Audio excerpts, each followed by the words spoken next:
Nightfall does not silence the world, it awakens another one. When the sun disappears and darkness spreads quietly over homes, streets, and bedrooms, Islam teaches that unseen forces begin to move with greater freedom.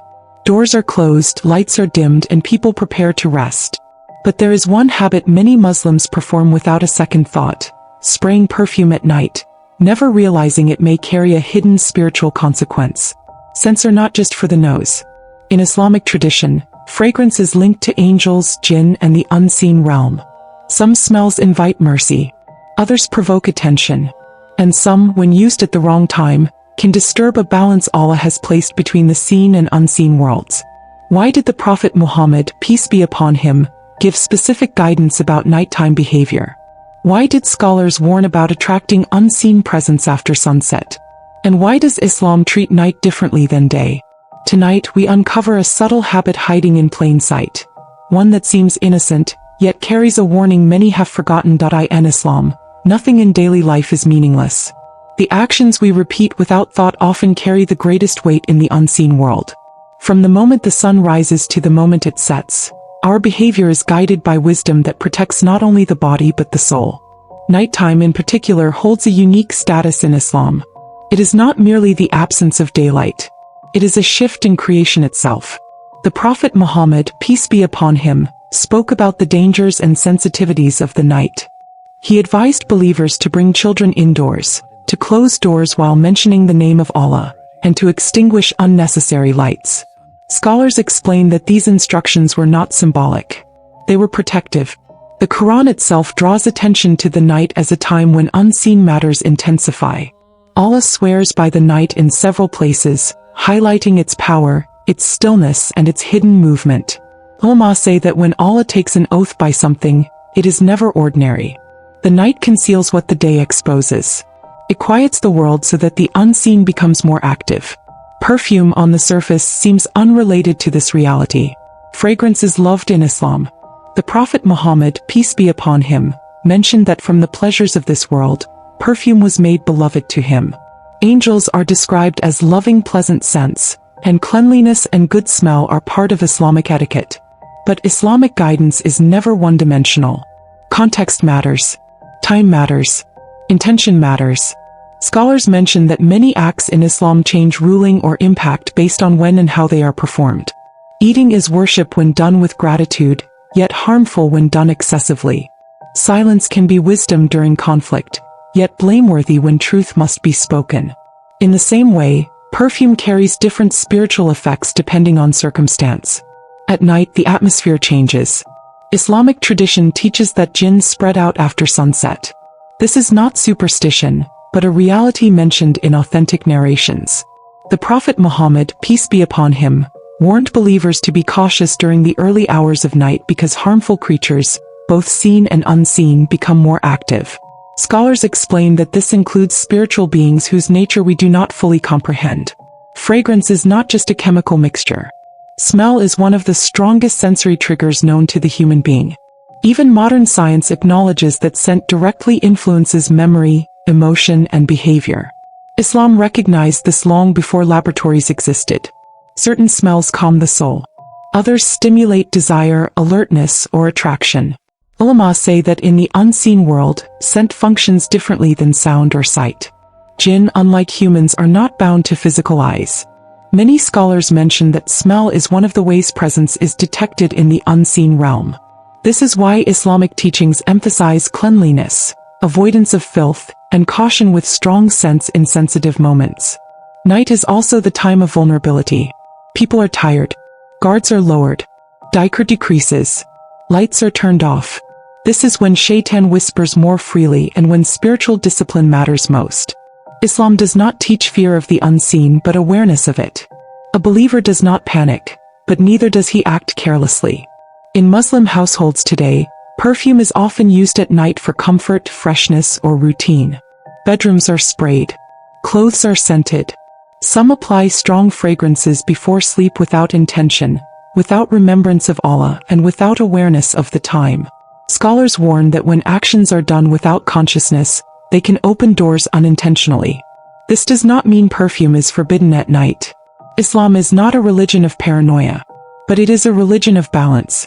The concern lies in excess, in intention, and in ignoring prophetic guidance about nighttime conduct.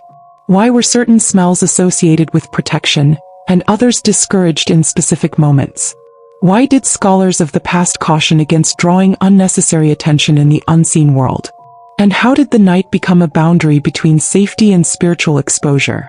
To understand this, we must move beyond habit and enter the deeper wisdom that Islam preserved.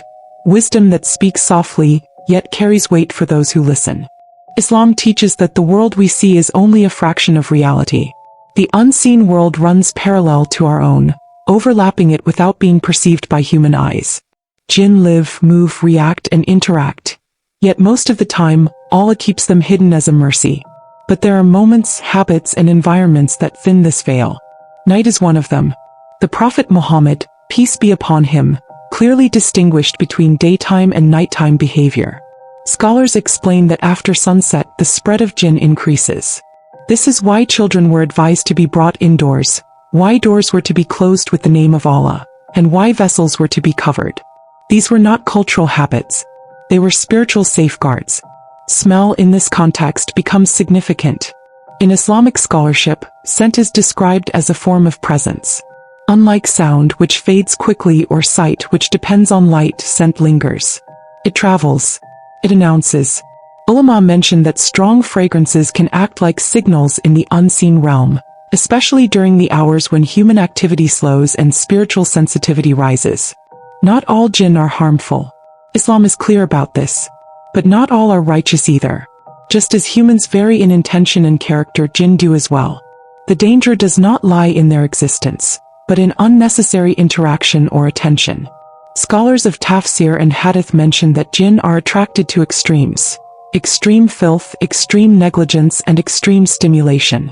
Strong artificial scents at night fall into a category of stimulation that did not exist in earlier generations at the same intensity. Oils, incense, and natural fragrances were used with purpose. Modern perfumes, however, are concentrated, lingering, and often applied excessively. Some scholars warn that using heavy fragrance without need during the night can attract attention. Not because perfume is evil, but because night is quiet. When the world sleeps, subtle signals become loud. Islamic history contains accounts, not exaggerated tales but cautious scholarly mentions, of people experiencing disturbances linked to nighttime negligence. Unexplained anxiety, sudden fear, restless sleep. Scholars would ask questions not about superstition but about habits. Was Dikr neglected? Were doors left open? Was cleanliness maintained? Was the night respected? The Prophet Muhammad, peace be upon him, taught specific supplications for before sleep.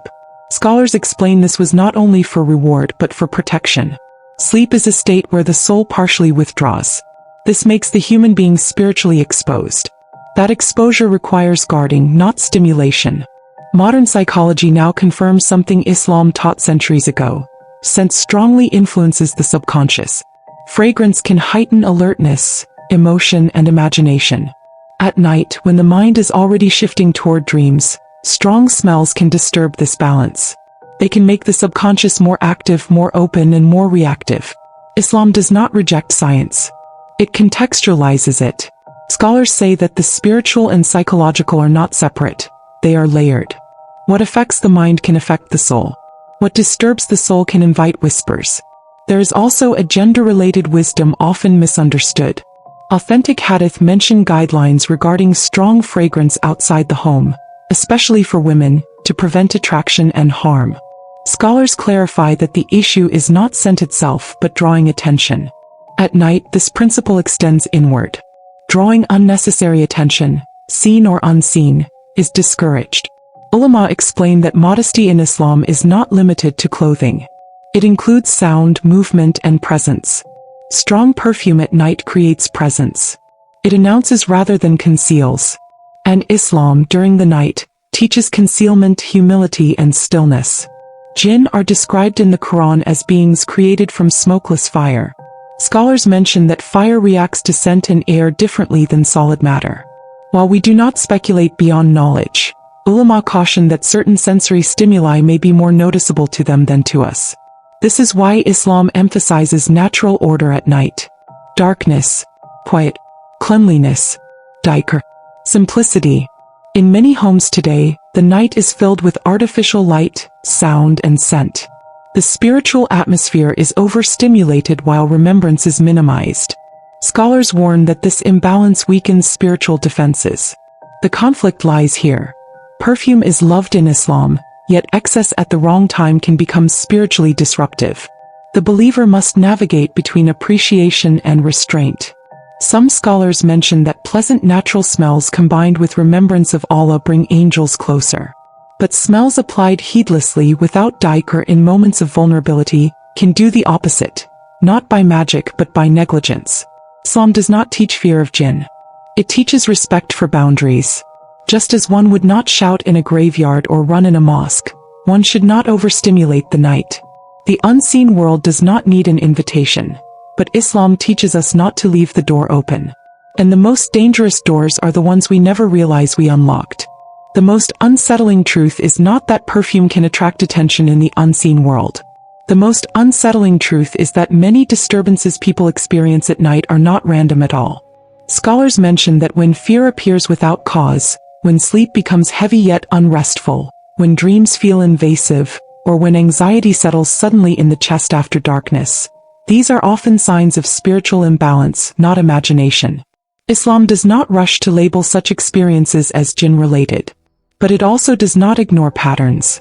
The Prophet Muhammad, peace be upon him, taught that the heart has its own senses. When those senses are dulled by habit and distraction, subtle warnings go unnoticed. Ulama say that the believer's body may sleep, but the soul remains alert. At night, that alertness must be protected. One of the most overlooked aspects of nighttime conduct is intention. Actions without intention drift into heedlessness. Scholars explain that perfume, when used with intention of cleanliness, gratitude, and remembrance, carries barakah. But when used absent-mindedly, excessively, or for stimulation before sleep, it can disturb the natural spiritual rhythm Allah placed in the night. Islamic tradition repeatedly emphasizes simplicity at night. The Prophet Muhammad, peace be upon him, disliked excess even in permissible matters before sleep. Heavy meals, loud talk, unnecessary movement, all were discouraged. Scholars mention that strong fragrance falls into the same category of excess. Here is the revelation. The issue is not the perfume itself. The issue is how it shifts spiritual awareness at the most vulnerable time of the day. Night is when angels descend. Night is when dua is accepted. Night is when the soul is closest to transition. The Quran describes the night prayer as more impactful, more focused, more sincere. This is because the noise of the world fades and the unseen becomes nearer. By overstimulating the senses, the heart becomes distracted. By distraction, barakah weakens. By weakened barakah, protection lessens. This chain is subtle, but real. Scholars of Tazkiyah explain that shaitan does not always enter through sin. Sometimes he enters through excess of the permissible. When the believer becomes careless, boundaries blur. The night, which should be a sanctuary, becomes exposed. There are narrations describing angels loving good scents. Scholars clarify that these are natural, gentle fragrances associated with purity. Artificial intensity, especially without remembrance, does not carry the same spiritual effect. In fact, ulama warn that anything that announces the self in moments meant for humility can block spiritual presence. The most powerful insight is this. Islam teaches invisibility at night. Not physical invisibility but spiritual quietness. Lowering the gaze. Lowering the voice. Lowering the self. Strong fragrance does the opposite. It elevates sensation when the soul is meant to descend into surrender. This is why the Prophet Muhammad, peace be upon him, taught specific nighttime supplications, specific sleeping positions, and specific conduct. Nothing was left to chance. The Sunnah protects the believer even while unconscious. Many people search for protection through charms, objects, or rituals. Islam gives something far more effective: awareness. When the believer aligns habits with divine wisdom, protection becomes natural. The unseen reacts not to fear but to negligence. And negligence often hides behind habits we never question. The revelation is not meant to create paranoia. It is meant to restore balance. A believer does not abandon fragrance, but uses it wisely. A believer does not fear the night, but respects it. When night is honored, it becomes a shield. When it is ignored, it becomes a vulnerability. And the difference lies in intention, remembrance, and restraint. Islam does not strip beauty from life. It organizes it. It places everything in its rightful time, its rightful measure, and its rightful intention. The night was not created to mirror the day. It was created as a space of return, a moment when the soul slows, reflects, and surrenders. Scholars mention that the believer's relationship with the night reveals the state of the heart. Those who rush through it carelessly often carry restlessness. Those who approach it with adab carry peace. This adab is not complex. It is found in small choices repeated consistently. The Prophet Muhammad, peace be upon him, lived simply at night. His bedding was modest. His routine was intentional. His remembrance was constant. Ulama explained that this simplicity was not due to lack of means, but depth of understanding. The night was not for stimulation, it was for protection. Perfume, like many blessings, requires wisdom. Used correctly, it elevates cleanliness, confidence, and gratitude. Used carelessly, it distracts the senses and clouds spiritual awareness. Islam teaches that blessings turn into tests when they are used without consciousness. The believer is not asked to live in fear of the unseen, but in harmony with it. Allah created both worlds and placed boundaries between them. When we respect those boundaries, we are protected without effort. When we ignore them, we expose ourselves without realizing. Night habits shape the soul. What you bring into your sleep follows you into your dreams. What surrounds you before rest influences the heart state when it meets Allah in unconscious submission. Scholars of spirituality remind that sleep is a rehearsal for death. And death is a meeting that requires humility, not noise. A calm night invites angels. A remembered night invites mercy. A disciplined night invites clarity. These are not abstract ideas. They manifest as peace in the chest, stability in the home, and barakah in daily life.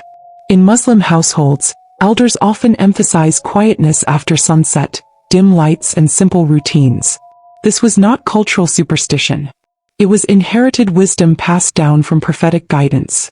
Modern life has drowned it in distraction, but its truth remains unchanged. The solution is not drastic change. It is mindful return. Use fragrance with intention. Keep it light. Pair it with remembrance. Honor the time Allah has honored. Teach children respect for the night, not fear of it. Ulama say that the strongest protection is consistency in small sunnahs. Saying Allah's name before sleep. Reciting known supplications. Keeping the environment simple. Trusting that divine guidance is enough. When the believer aligns with this rhythm, the night no longer feels heavy. Sleep becomes rest, not escape. Dreams become signs, not disturbances. Homes become sanctuaries, not battlegrounds. Islam does not ask us to abandon the world. It teaches us when to step back from it. The night is not dangerous.